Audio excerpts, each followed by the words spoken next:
اشتیاق احمد کے نئے ناول کے ساتھ حاضر ہیں۔ بند کمرے میں لاش۔ آخری ملاقات۔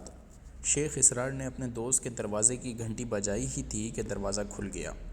آہا شیخ اسرار، میں دراصل گھر سے باہر نکلنے والا تھا، اس لیے دروازے کے نزدیک ہی موجود تھا۔ کیا کہیں ضروری جانا ہے؟ نہیں، بس یوں ہی گھومنے چلا تھا۔ میں ڈرائنگ روم کا دروازہ کھولتا ہوں۔ شکریہ، شیخ اسرار نے کہا۔ پھر دونوں ڈرائنگ روم میں آ بیٹھے۔ اس وقت شیخ اسرار نے کہا، کمرے کا اندرونی اور بیرونی دروازہ بند کر دو میرے دوست، میں بہت راز کی بات بتانے کے لیے آیا ہوں۔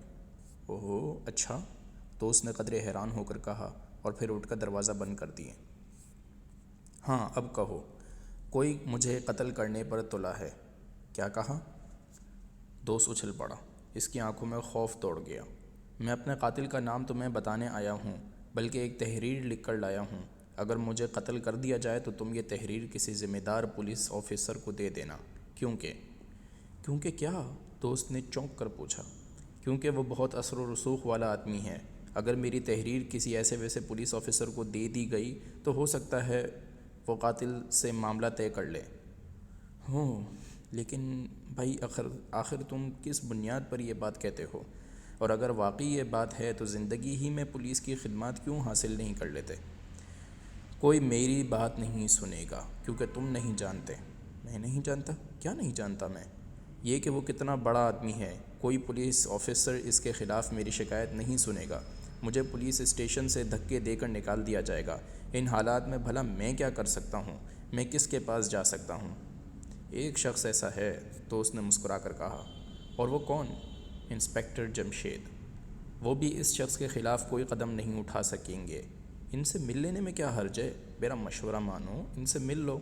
اچھی بات ہے، میں کل ان سے ملاقات کر لوں گا۔ اب تو دن تمام ہو چکا ہے۔ ٹھیک ہے، اب تم اس کا نام بتا دو، یعنی قاتل کا۔ شیخ اسرار نے قاتل کا نام اسے بتا دیا۔ اس کا دوست نام سن کر بہت زور سے اچھلا، پھر اس کی آنکھوں میں خوف دوڑ گیا۔ تم نے بہت بڑی غلطی کی دوست۔ کیا مطلب؟ شیخ اسرار چونکا۔ اپنے ساتھ تم نے مجھے بھی خطرے میں ڈال دیا۔ اس کے شکاری کتے مجھ تک بہت آسانی سے پہنچ جائیں گے۔ افسوس، اب مجھے فوری طور پر یہاں سے غائب ہونا پڑے گا۔ تم اب یہاں اور زیادہ نہ ٹھہرو، بس جانے کی کرو، کیونکہ میں حد درجے خوف محسوس کر رہا ہوں۔ مجھے افسوس ہے میں نے تمہیں پریشان کر دیا۔ مجھے نہیں معلوم تھا کہ اس بات کا بھی امکان ہے، یعنی میرے ساتھ تم بھی خطرے میں پڑ جاؤ گے۔ اچھا میں چلتا ہوں، کل انسپکٹر جمشید صاحب سے ملوں گا، لیکن مہربانی فرما کر اب تم مجھ سے کسی بھی قسم کا رابطہ نہ رکھنا۔ مجھ سے ملاقات کی کوشش نہ کرنا اور نہ فون کرنا۔ اچھی بات ہے، تم بے فکر رہو، مجھ سے پہلے ہی غلطی ہو چکی ہے، اب میں مزید غلطی نہیں کروں گا۔ شکریہ، جانے سے پہلے گلے مل لو، معلوم نہیں پھر ہم ملیں یا یہ ہماری آخری ملاقات ہو، دوست نے کہا۔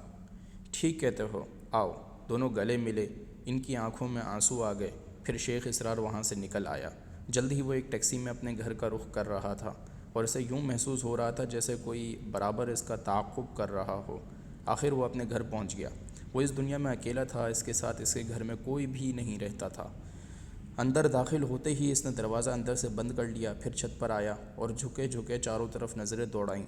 دور دور تک ایسا کوئی شخص نظر نہ آیا جس کے بارے میں یہ گمان کیا جا سکتا کہ وہ اس کے گھر کی نگرانی کر رہا ہے۔ یہ دیکھ کر اس نے سکون کا سانس لیا اور سونے کے لیے لیٹ گیا۔ سردی کے دن تھے، اس نے کمرے کا دروازہ بھی اندر سے بند کر لیا اور لائٹ آف کر دی، لیکن نیند تو اس کی آنکھوں سے کوسوں دور تھی۔ دل بہت تیز تیز دھڑک رہا تھا، دل کی دھڑکن اسے صاف سنائی دے رہی تھی۔ پھر نہ جانے کب اس کی آنکھ لگ گئی۔